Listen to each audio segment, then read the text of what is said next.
Krista, thanks so much for taking the time today. Thank you so much for having me. Fantastic. Well, maybe you can kick things off here by telling listeners a little bit more about your background and your journey to working at Precision Nutrition. Yeah, well, my background is actually in a completely different area than what precision nutrition does, although in some ways not quite. I had a little bit of a circuitous path to working at Precision Nutrition. My current role there is director of curriculum. So all the curriculum that we create, whether that's for coaching clients or certifying nutrition coaches, somehow goes through me. So whether that's writing the textbook, developing educational materials, anything like that, that goes through me. And that kind of builds on my background as a former university professor. But none of my degrees were in the area of health and fitness. It was a side thing that I did once I realized in grad school that I was getting super unhealthy on the chicken wings and beer diet and sitting on my butt for hours a day in front of a computer. Right? It totally happens. It's definitely a thing. I don't think there's anyone in the world that grad school has made healthier or fitter. Increasing resiliency by a different way. Yeah, totally. As you confront your demons of despair and so forth. So I mean, I had these degrees in all kinds of other areas. My undergrad, for example, was in fine arts. But I had this health and fitness thing going on the side. And I also discovered that health and fitness was a really good way to pay the bills, because being a personal trainer was much better paying than being a graduate research assistant. So I used the university library to kind of self-educate and almost gave myself like another undergrad in this area. And I was sneaking into classes, sneaking into lectures. I mean, when you work on a university campus, some of the benefits, you can just, right? Yeah, you can just walk right into a class and they let you learn. So, and then at some point I decided that academia wasn't for me. And I had known the folks who ran Precision Nutrition. I said, look, I'm unemployed. And they said, great, you have a research background, you have teaching, why don't you come work for us? So that's sort of how I ended up here. And I really feel like every 6 months my job changes, which is kind of cool. So I never know what's coming, but I've always seemed to use the skills that I've built. So, the fine arts degree, for example, well, I can bring that right into things like data display, or, how do we show information in a way that is understandable and tells a story for people. So it's funny, like nothing you learn is really ever useless. It's amazing where you do find yourself using it. Yeah, it's amazing how it applies back. And as you mentioned, I mean, especially today with showing people how information seems to be the order of the day with, infographics and the way that we display information. So it is amazing how some of these things come full circle. And obviously with your work at Precision Nutrition, I mean, you guys have coached hundreds of thousands of clients. And so if we start this discussion from a real 30,000 foot view, I think one of the misnomers often around nutrition is that people just, don't know what to eat. If only we could educate them on picking the right things, and that would solve all their problems. But, you guys have found some different reasons why people are actually not able to maintain some of that success. Could you share some of those with us? Yeah, and I think, I like that you said the 30,000 foot view. If we look at humanity as a species, I think there are some things that unite us, even though there are lots of differences among us. But one of them is that we're incredibly affected by what's around us, our environment, whether that's our social environment, the people around us, the physical environment, whatever. And so in 2019, in industrialized countries, we live in an environment that is food rich. The food that is available to us is heavily processed, nutrient poor.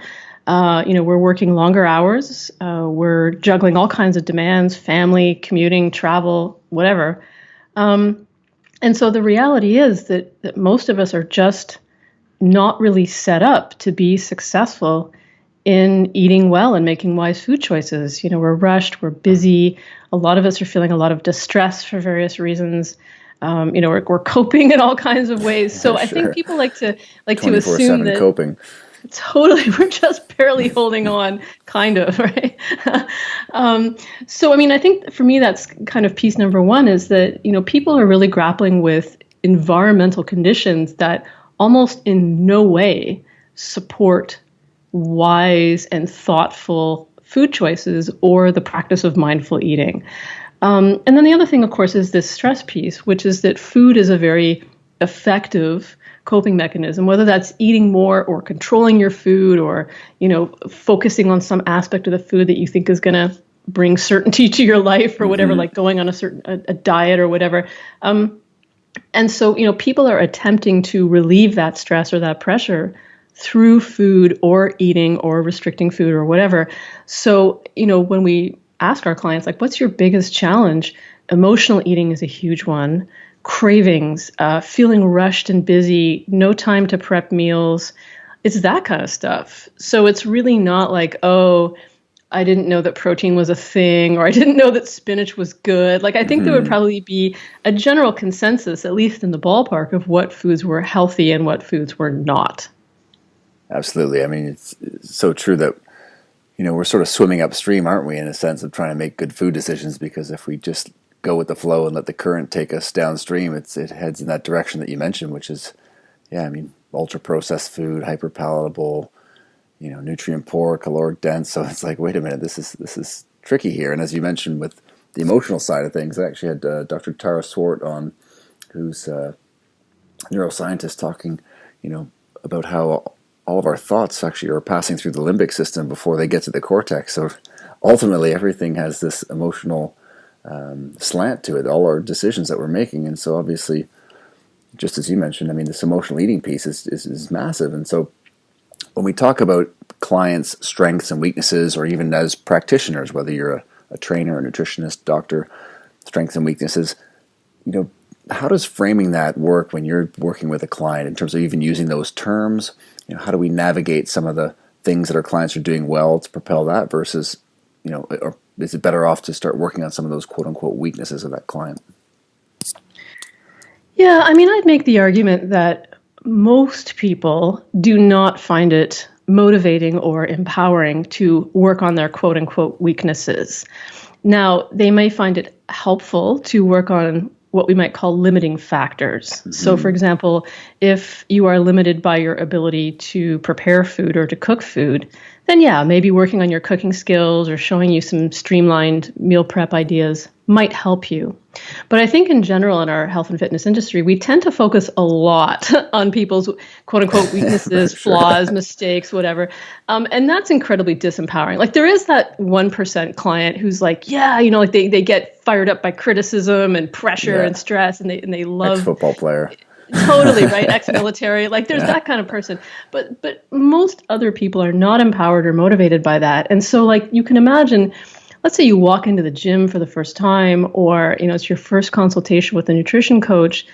Do you want your coach or trainer to point out the 150 things that you do wrong in a day? Or do you want them to say, listen, here's what you're already doing well. Here are the assets that you're bringing to the table, some of the advantages that you have that you might not even realize. So, for example, let's say you're a busy professional. Well, busy professionals don't have time, but they generally have money. And money solves a lot of problems. So, is there a way that we can use money to solve the problem of not having a lot of time? And generally there is. Or, hey, listen, you're a busy working parent. Well, probably that means on some level, you have to have a degree of organization. So how can we take that and use it in the service of these goals? People are often so amazed to realize that all of the strengths that they have in their professional lives or their personal lives can be completely ported over to improving your health and fitness.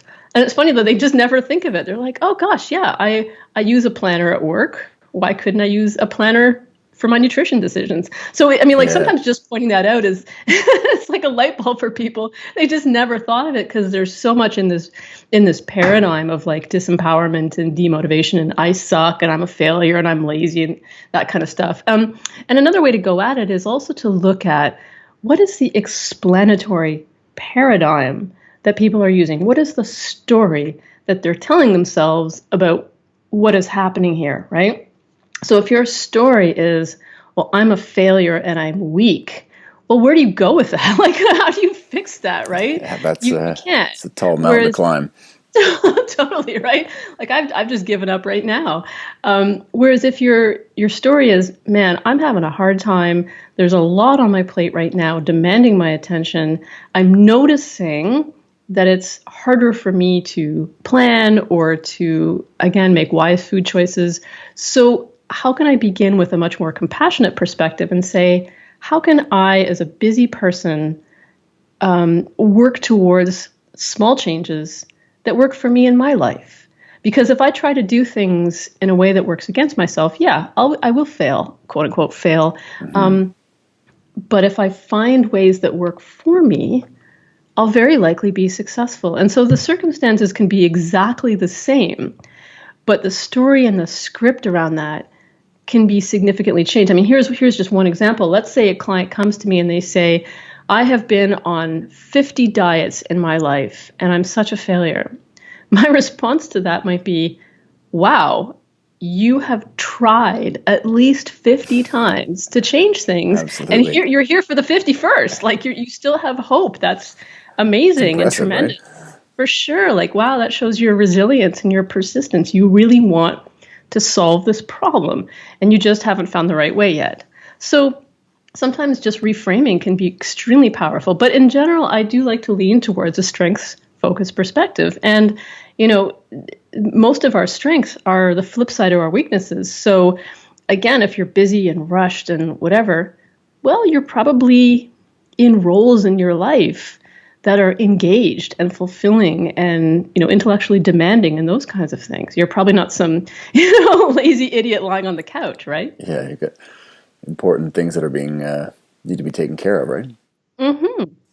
Now it's interesting as we started that discussion around, your background and the skills that you learned in a certain area and bringing those around to help yourself to be able to fulfill your roles at Precision Nutrition. And just as you mentioned with clients, I mean, the skills that they have in all these other domains in their life, they can obviously reframe those and be able to use those in a really powerful way with their nutrition. And one thing that I, in working as a personal trainer as well, full-time years ago, it was always amazing once you started to have a client 2, 3, 4 times a week, the amount of information that you were getting from clients was, you really could understand their life and some of these limiting factors and their strengths. But there was also a lot of the emotional pieces as well. You almost felt like you were a psychologist in understanding and learning all about these clients. And so, how do practitioners, trainers start to navigate those waters when they're starting to get a lot of, personal information, or it's a lot of emotional, gut-wrenching type stuff that's coming out? Obviously an opportunity for change, but how can they start to direct that or help clients direct that into a positive way? That's a really great question, and you've definitely put your finger on a dynamic that is so key in many trainer or coach-client relationships. And I think that's something a lot of coaches really struggle with, like, where's the line, right? And I think we can almost think about it as a continuum. And I think one end of the continuum is simply offering a presence that suggests, I care about you, I care about what happens to you, I empathize with your suffering, whatever you're going through. I'm here on some level to understand and listen, maybe not fully, but I'm going to be here and receptive, and I'm going to try to get you, and I'm going to offer compassion for what you're dealing with. And we're going to recognize that the self that you have in here in this coaching session, is a very full self. You have other dimensions of your life that maybe you're grappling with. So, one end of the continuum is just to bring that recognition into the coaching space. I recognize that you're a complete human being. I recognize that sometimes you're suffering or dealing with difficult things, or just you have other things going on besides this hour that we have together in the gym. Mm-hmm. That's kind of step number one. Step number two, which we talk about in our coaching certification, is using that information to understand your client, like really grasp their story and where are they coming from. So, geez, why isn't my client performing well in the gym? Well, they just had a baby and they're exhausted, right? Sleeping 4 hours a night. They're sleeping 4 hours a night, not eating well. Totally, right? Stress through the roof. Exactly. So we start to build a story and understand the layers of the client, which gives us a lot of insight into how to adapt their program or, grasp what's happening. Oh no, they're not performing poorly because they're lazy. It's because they're exhausted, right? So that's another step along the continuum. And then I think a third step is, when a client brings in issues that are clearly outside of your scope of practice, to be able to be kind of a bridge there for them between, the conversations that you're having as a coach or trainer and other resources in their life that can help them. So sometimes, people are not quite ready to seek out other mental health professionals. But a conversation with a coach or a trainer where the coach or trainer normalizes that kind of support and offers either like a direct referral or, some kind of bridging there between where the client is now and getting that support can be really, really helpful. So, for example, we have a lot of clients that struggle with their alcohol use, for example. And so, typically the way they'll frame it when they come in is, oh, is my drinking interfering with my weight loss, or is it interfering with my recovery? So you can have a conversation around alcohol use. Maybe it appears in their food journal. Maybe you can bring their awareness to it. One of the great roles for a trainer or coach is just to be a mirror, right? What are you noticing? What are you seeing in your food journal? Or, I noticed that you had a lot of eating episodes in a week where you had a lot of work stress.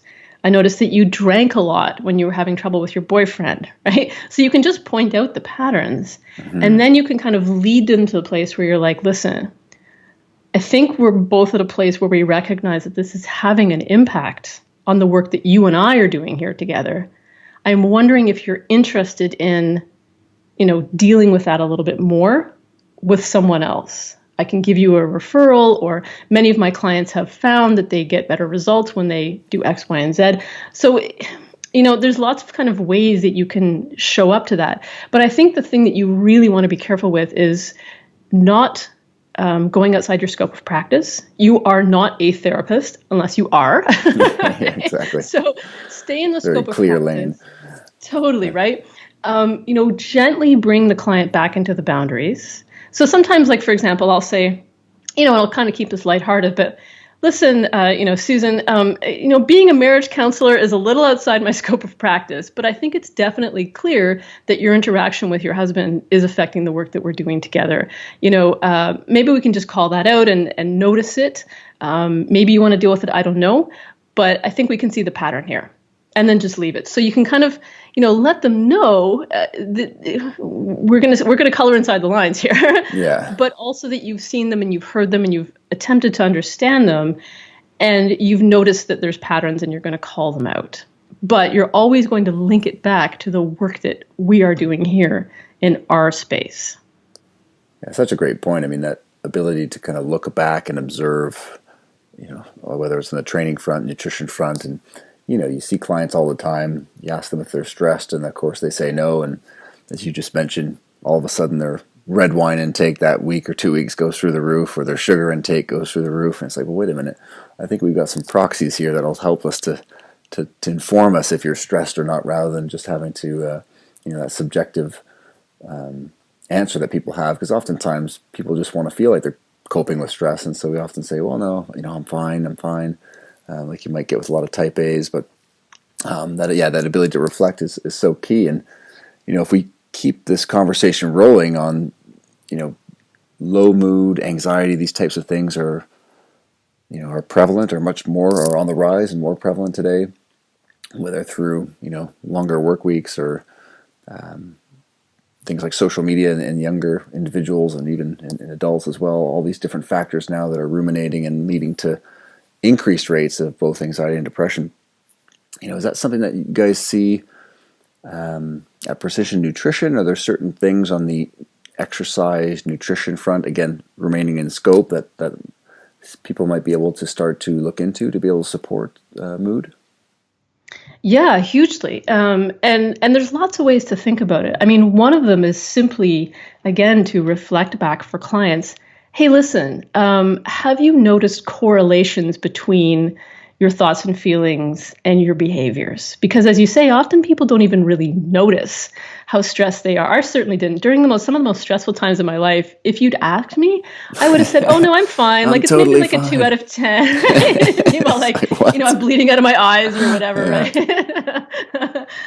So I think that a lot of people just have really poor insight on what is occurring inside of them, and it will manifest in other ways like muscle tightness or particular choices they might be making. So I think one of the pieces is just to bring their attention gently over and over and over to that pattern until they can start to feel it within themselves or notice, the manifestations of it. And then I think, it's pretty clear that exercise does almost nothing but good for anxiety and depression, 100%. unless you are one of the people with an exercise compulsion and, stuff tied into that, where if you, don't exercise 3 times a day, you feel bad about yourself or whatever, right? So I think, unless you are dealing with some kind of exercise compulsion or overtraining, in general, exercise is almost always a win for anxiety and depression. And what that looks like is different for different people. Like, so for example, some people just love yoga. And they find it really helpful for anxiety in particular. Personally, I can't think of anything more anxiety inducing than having to sit still for an hour. Yeah, exactly. My anxiety reliever and depression drug is martial arts. So for me, going somewhere and smashing something or just, being really rough and tumble is much more relieving than, stillness, right? So I think you can encourage your clients to say, okay, notice how you feel after you do activity X, Y, or Z, and let's build a database of noticing which things kind of get you out of that experience of emotional distress. And there might be different things for different moods, right? Sometimes if you're feeling restless, one thing might be better. If you're feeling just completely down in the dumps and exhausted, you have that depression, type where you just feel like a snail in peanut butter, something else might work. So over time, again, you can bring your client's attention to that. But, there's almost nothing that exercise doesn't make better, right? Things that are particularly good for anxiety and depression, other things, some people need to be calmed down and some people need to be amped up. So that's kind of the first fork in the road. Does your client need more energy or to dial it down? Getting outside, we know that's very beneficial for most mental health issues. Getting outside in nature, getting sunlight, even maybe being exposed to the bacteria that are in outdoor environments with horses and dogs and animals and dirt and fungi and all that kind of stuff. We think that might actually be beneficial as well. And then I think it might be helpful for you to come up with a plan with a client who may find that during low periods or anxious periods, they don't want to exercise, right? So with some clients, we might say, listen, let's come up with your plan for when you don't feel like doing this and your brain is telling you it's hopeless and sucky and all you want to do is lie down. Let's have a battle plan for those moments and figure out a strategy for that. So there's lots of ways to play it. And I think the point to emphasize is just to help people build a roster of go-to tools and techniques that work for them and give them results. I think one more piece, now that I'm thinking about it, is also to help people reinterpret the physiological manifestations of anxiety. Because a lot of the time we get anxious about being anxious. And that's kind of one of the things that often leads to a panic attack is, you're in a situation and you feel anxious and then you start freaking out because you're anxious. You feel the heart rate go up. You think, oh my God, I'm going to die. I'm sweating. This is terrible. Well, that's what happens in exercise sessions, right? You're sweating, your heart rate goes up. So we can help give clients an experience of an activated physiological state that actually feels good so that they can start to reinterpret, oh, no, I'm not, going to die. I'm maybe excited or I'm revved up or I'm energized. We can give them different language around that. Sometimes that's very helpful as well. Yeah, that's terrific. That idea of having a game plan for when these things are going to go offside or off-piste a little bit in terms of, struggling with bouts of anxiety or those periods of low mood, like you mentioned, and just having that conversation to build that game plan is such a key takeaway there, because I think oftentimes it's sort of left to, well, just, exercise and you'll feel better, which obviously, as you mentioned, and the research is pretty clear, is going to have a big support for things like mood and anxiety, but having that little action plan for when things go off course is often something that gets overlooked, and we clients are left to sort of navigate those waters on their own, and it can get a little tricky as they start to maybe over caffeinate to get that rev that we're talking about, or the food choices start setting the blood glucose kind of up and down and spiraling around. And but yeah, as we shift around talking about building plans and decision making, I think for me, the conversation that's been interesting recently is around with parents and coaches with respect to sport, but with kids in terms of making decisions on training or nutrition and these types of things. For yourself, when dealing with children, oftentimes we just think of kids as mini adults, whether it's in the gym or with some of the ways that we deliver information. Is that a prudent strategy? Is that an effective strategy, would you say? Well, it's funny because I actually think that most adults are actually just mini kids. So I know, it's a total. You just swap. paradigm is incorrect. I know that when I was teaching university, and so I was teaching undergrads. So I mean, some of them would be in their early 20s. They loved kid things. Like I would bring in crayons and stickers, and when I ran out of stickers to put on their essays, they were like, "Where's my sticker?" I'm like, "I have my sticker."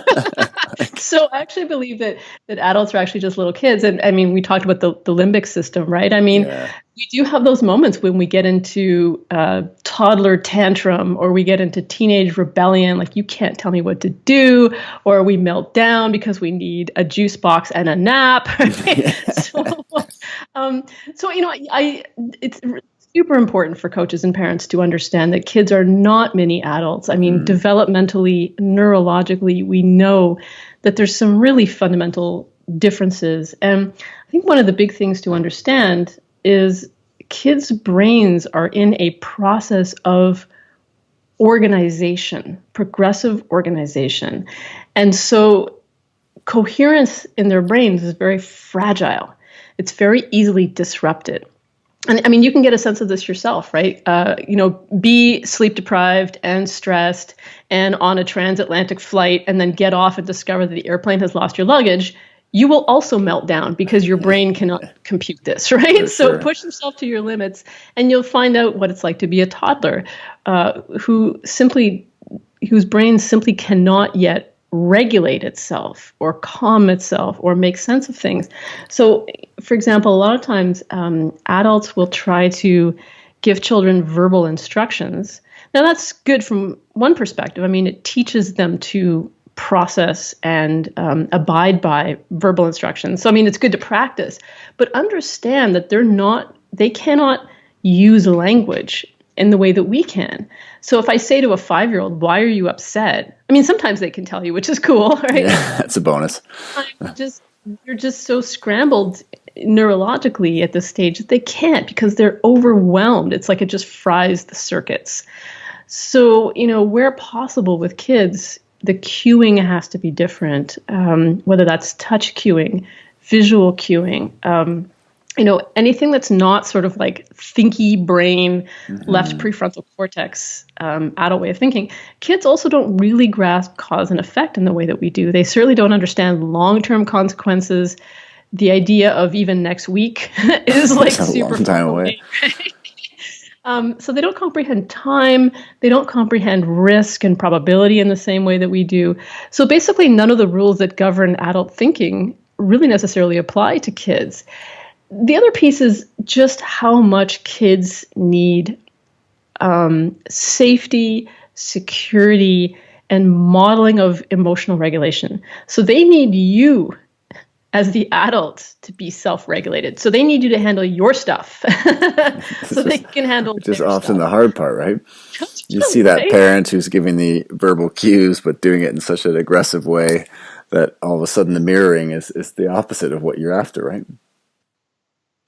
That's exactly right. And I mean, this sounds terrible to anyone with kids. I don't mean to disparage kids, but it's like dogs, right? Like if the dog is barking and you're yelling at the dog's just going to bark more. The dog doesn't, interpret, shut up, Fido, as, stop barking, right? It's like, yay, we're barking together. Yeah. So, the kid will mirror, the kid will sense, the kid will emulate. And so, you as the parent or the coach need to offer that regulated presence, as well as, that kind of unconditional safety. Like, no matter what happens with us together, you're okay with me, right? I'm not going to abandon you. I'm not going to leave you. You're okay with me. We're okay together. And whatever's happening here, we're going to sort it out. And that's huge for kids, right? Their threat mechanisms are dialed way up. And I guess the final piece is, don't mistake quiet in kids for calm. Because a lot of parents, and I'm in this category, like the screen is an automatic tranquilizer, right? Like you're at the end of the day and you're just like, oh my God, put this kid in front of Netflix for like an hour because I just can't deal, right? Just shut them up. Yeah. I need some headspace. Totally, right? And the kid will just zone right out. And it's funny, like when I talk to my 7-year-old when she's watching TV, she literally cannot hear me. I have to stop the TV and get in front of her line of vision, like break the eye contact before she can process me. Right? That sounds familiar.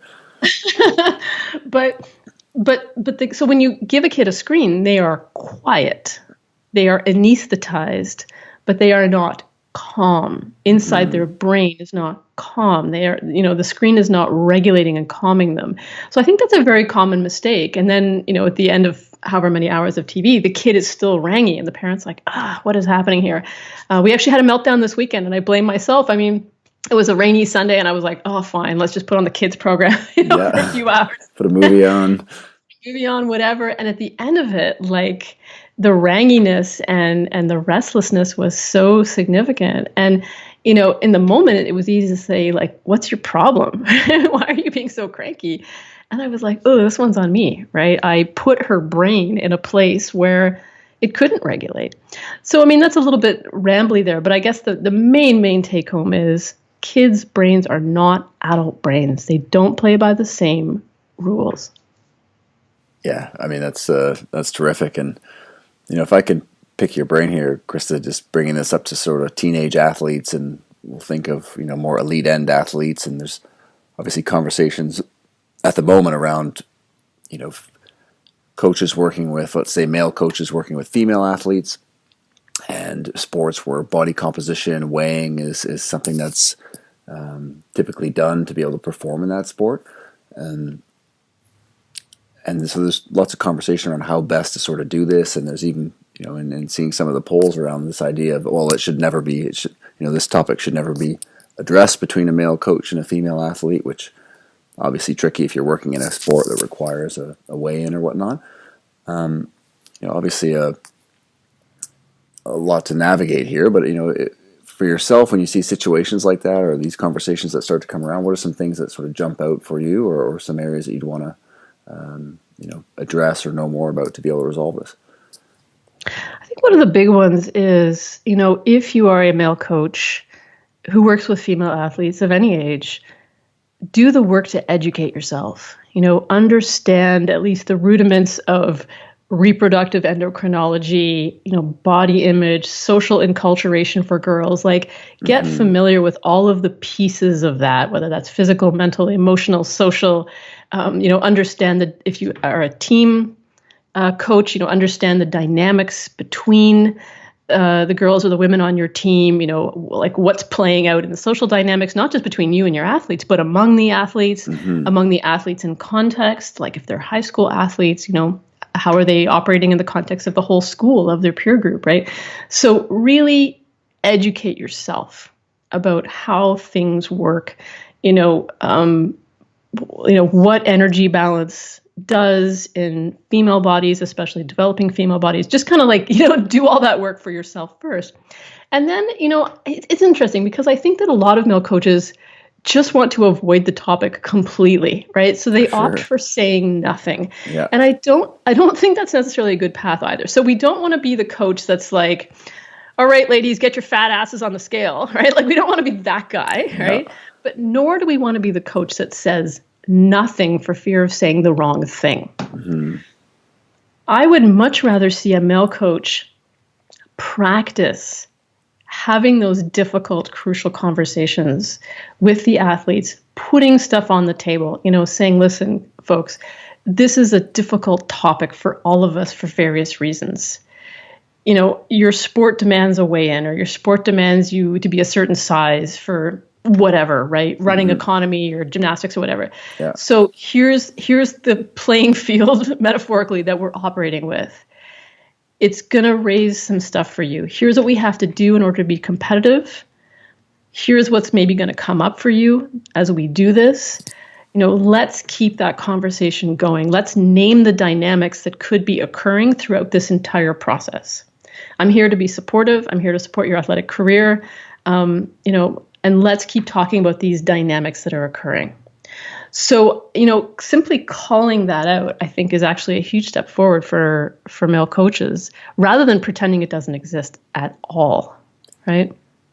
Yeah, I agree 100%. I mean, as you said, having that open environment, bringing these things up, educating yourself to the different parameters as best you can, or seeking out those who have, more knowledge or qualifications in those areas. I mean, yeah, it is a huge importance. And like you said, we can't just, coaches can't just put their heads in the sand to sort of avoid the topic, because then at the end of the day, the problem doesn't get solved either. So that's great advice. And, if we circle all the way back, we started the conversation here around, all the different things that you guys see at Precision Nutrition.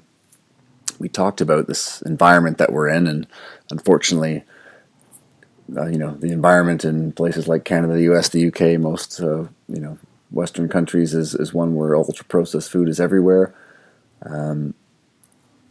What can clients start to do around environment or controlling their own environment? Or what are some things that, you find yourself suggesting to clients to be able to, either start to control it or be able to stack the deck, so to speak, in their favor? Well, I think the big one is just educating, right? Helping people understand that the role of their environment is huge, right? And you can help them understand that by talking about, have you noticed that when you're in different environments, such and such happens, right? When you go to a social event, when you go to a buffet, the buffet is a great example, right? You always eat more at a buffet because there's more variety. We love variety, and there's just all of it there, right? So you can talk to clients and give them examples of do you notice yourself doing different things in different environments? When you go back to visit your family, you notice that you act differently. When you go on vacation, when you're here, when you're there, right? So first, just educate people to understand environment is super powerful.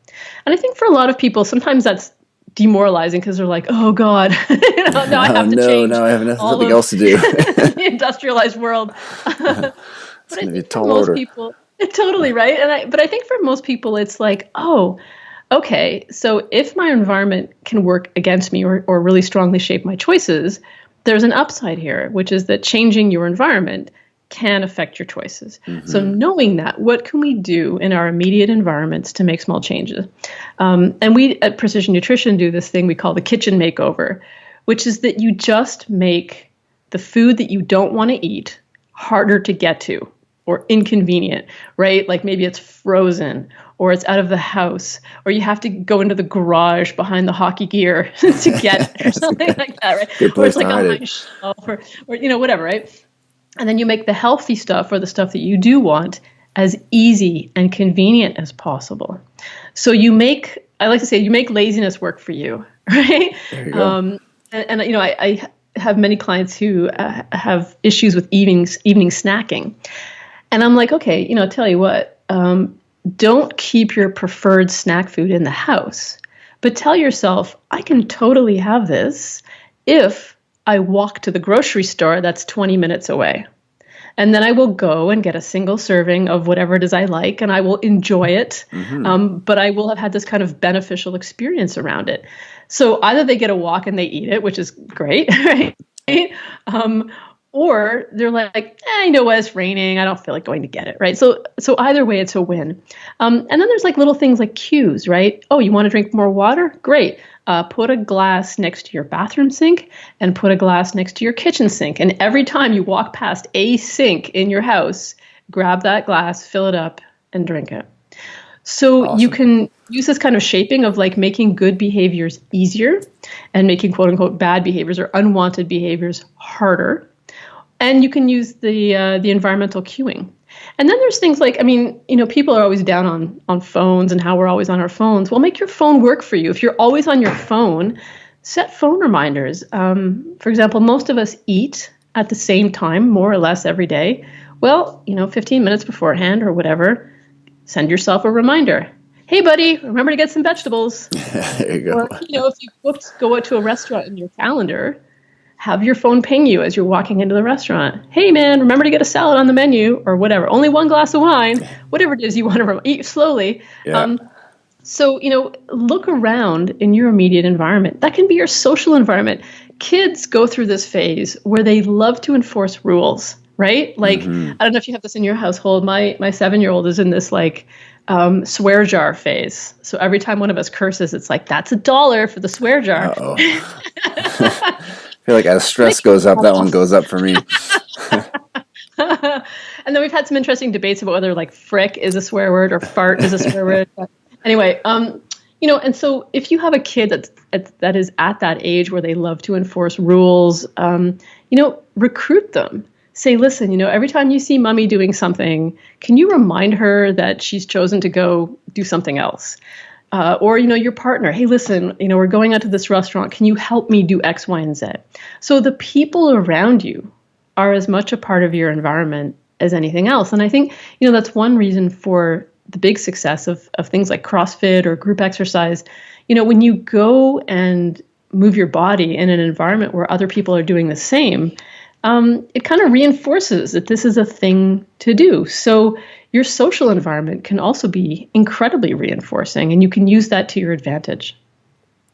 Yeah, it's tremendous. And, one of the stats that really jumps out for me was when I saw that, 50% of household spending in the UK was on ultra-processed food. And, if you hopped in a train and went to Paris for, less than 2 hours, all of a sudden it drops down to 14% of household spending. And so, Italy's 13% and Spain down there around 18%. And so all of a sudden these Mediterranean countries are like, wow, everyone's just eating more real food. It can get to be that simple and that environment just pulling everyone in that direction. And so, great advice there. And the one as well that I get actually with clients at their workplace, which, you sort of touched on, is just the frequency of cakes and cookies and someone's birthday. Yeah. And you're just, I don't know if giving some talks, the bigger banks and law firms down in Toronto, I wasn't sure if it was an 8-year-old's birthday party or a work environment. It's like, what is going on here?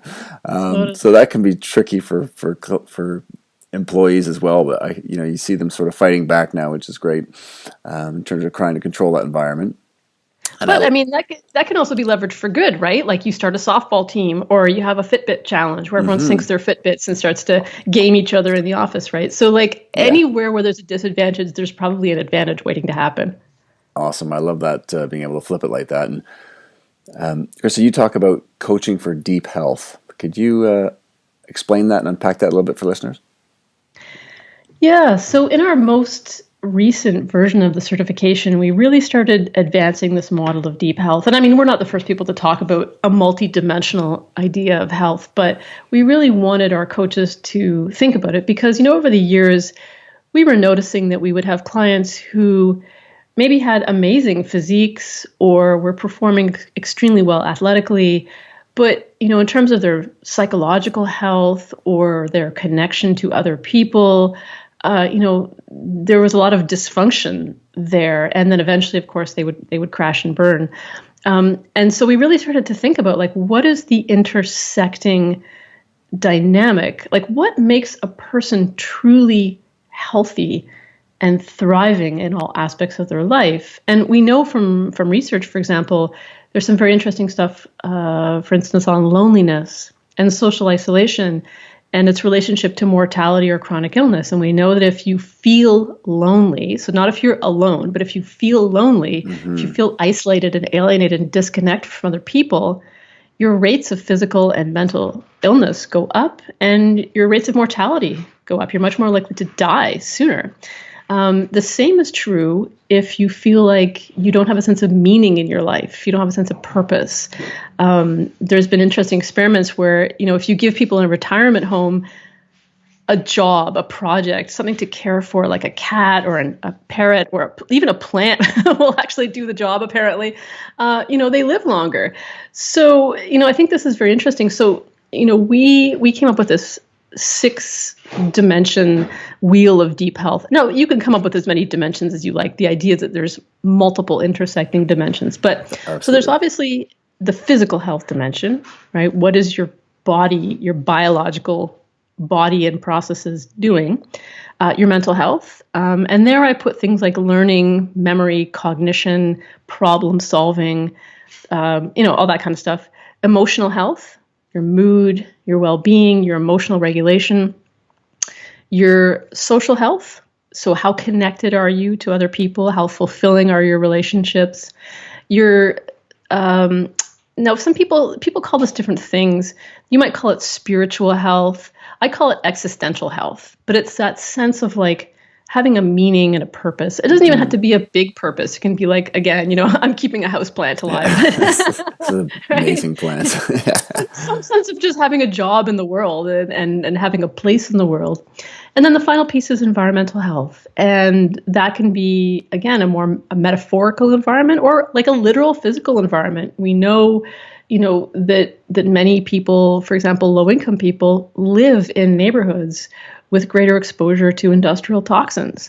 So like it can be a very literal environmental health thing. If you live in, cities in China, for example, with huge levels of air pollution, so there can be oh, totally, right? Heat index, particulates in the air, hazardous chemicals, if your job includes working with hazardous chemicals, whatever, right?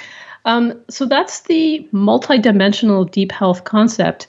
Now, I kind of went back and forth about whether sexual health should be in there. We decided to keep it G-rated for the audience. But I think that's a huge dimension of it as well, right? And I think that kind of intersects with physical and relational. But there's lots of other dimensions of health that you could come up with. But the point is, it goes so much further beyond like, what are your cells doing? It really tries to say, who are you as a whole human being with all these aspects of yourself in the world and in relation to other people? And how does that affect your overall experience of health? And how do the dimensions affect one another, right? Mm-hmm. Could we improve, for example, your physical health by giving you a sense of purpose or giving you better relationships? So can we improve one dimension by improving the others? Or how can we as coaches make sure that we don't prioritize one at the expense of another? I mean, so this goes back to our discussion about coaches and female athletes. Like, is there a way that I can forestall, issues with athletes and body image and disordered eating by creating an incredible team camaraderie? Can I boost the social health of this team or the existential health? And in so doing, boost the physical health. So there's lots of ways to play this game. But again, the main piece is that there's these multiple dimensions that all connect with each other and play with each other in creating a complete and complex human being.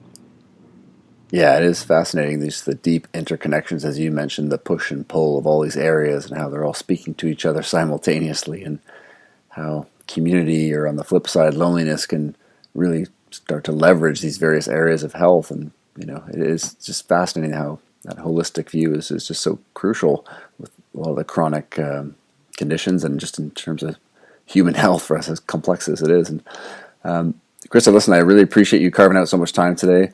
This was fantastic. Obviously, people want to get more information, keep up with what you're doing as well. Where's the best place for them to go? Well, one of the first places I would start is precisionnutrition.com. Mm-hmm. There's tons of free stuff there. Like, just go and read until your eyeballs fall out. Nice. If you look for me on Facebook, you will find me, and Instagram, I'm at Stumptuous, STUMPTUOUS, and that's also the name of my website, stumptuous.com. I'm not on there much. It's literally almost 20 years old. I think it's over 20 years old now, my website. Awesome. I fired it up in like the mid 90s, so it's awesome. Very old school. But yeah, so I mean, in any of those places, if you look for me, you'll find me. I mean, you'll find me even on Amazon. There's my recent book is on Amazon, so you'll find that too. So I'm in lots of different places, and if you look, you will find. Fantastic. Well, we'll definitely include those links. And again, really appreciate you carving out some time. Always learn a lot either reading your work or getting a chance to talk to you. So thanks so much for taking the time.